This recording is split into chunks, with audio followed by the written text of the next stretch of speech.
एका गावात गणू व त्याचं कुटुंब राहत होते. ते दोघेही पती-पत्नी अतिशय मेहनती, कष्टाळू आणि समाधानी होते. एक दिवस त्यांच्या घरी एक साधू येतो.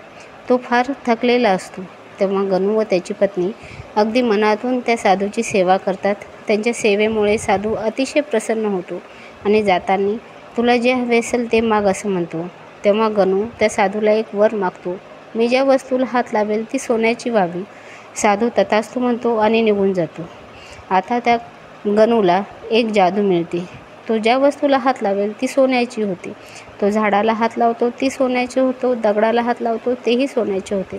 आणि त्याच वेळेस त्याचा मुलगा पळत पळत त्याच्याकडे येतो. त्या मुलाला आनंदाने तो उचलायला जातो तेव्हा त्याच्या हाताने तो मुलगाही सोन्याचा होतो.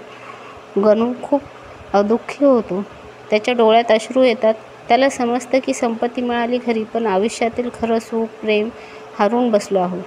तो त्या साधूच्या शोधात पुन्हा जंगलात जातो. रडत रडत त्याला सगळं सांगतो. साधू त्याच्यावर दया करतो आणि वरदान मागे घेतो आणि गणू पुन्हा एकदा सुखाने पहिल्यासारखा राहायला लागतो.